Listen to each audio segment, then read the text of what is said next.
Welcome back to another segment on transfer reports and rumour. According to Fabrizio Romano, Victor Eucharist is given priority to Arsenal. My understanding is Manchester United are still there, still talking to the agent of the player. They're still sending their representative to give the player a call.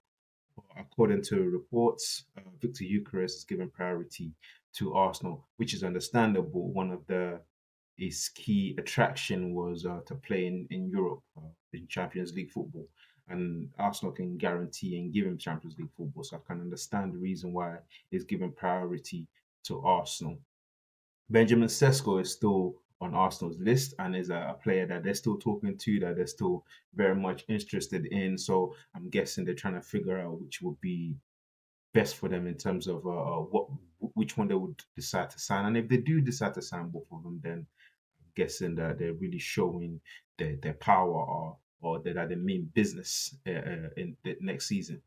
Um, but yeah, they're still in talks with the Benjamin Sesko's representatives.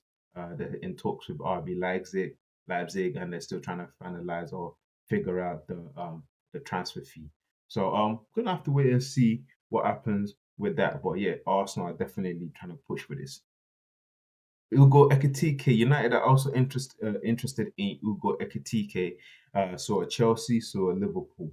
My understanding is that Manchester United, after Chelsea made an inquiry for Frankfurt, Frankfurt reported that they want 100 million euros, and Chelsea are not willing for some reason. They're not willing to pay 100 million euros for Ugo Ekitike. And obviously, Manchester United heard that news and backed off because we definitely not paid 100 million euros for Ugo Ekitike. So, but we're still looking at the situation. My understanding is that we're still in and around the area trying to figure out what's going to happen. But Liverpool are also monitoring the situation. There would be, but it's also down to the what happens with Darwin Nunes from what I've heard and what I've read. So it depends on what happens with Darwin Nunes, then they'll be able to decide whether or not they want to pursue the Hugo Ekitike situation. Another thing is we all know how strong Liverpool have proven themselves to be in this transfer window with the signing of Florian Wirtz, Jeremy Frimpong, Kirkes.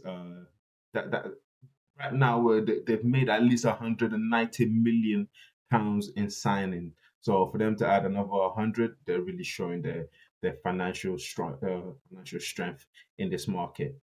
Brian Mbomo is reported. It has been reported that Tottenham have made a 70 million bid after Manchester United 55 plus 5 million in add-on 55 plus 5 in add-ons was rejected by Brentford.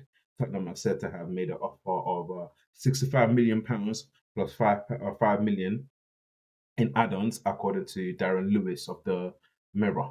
I don't know, Darren, how credible or how resourceful Darren Lewis is, but from what I've heard from the United Stand and other YouTube channels, is that it seems pretty credible.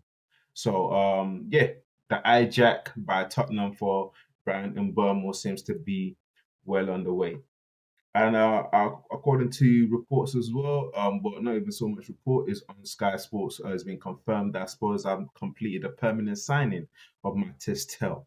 That's a player that they took on loan last season, just to help them through to the rest of the season. And then now they made a permanent signing. So I think that's the first signing of the transfer window.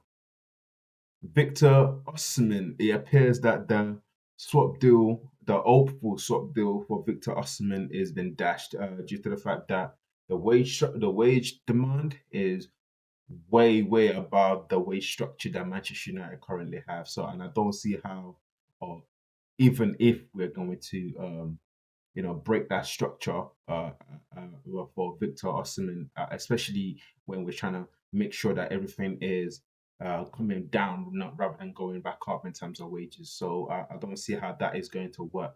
And with that swap deal, if he's demanding the wage that is said to be demanded. But yeah, everything I have for you in this segment. I'll be back with another one soon. See you later, guys.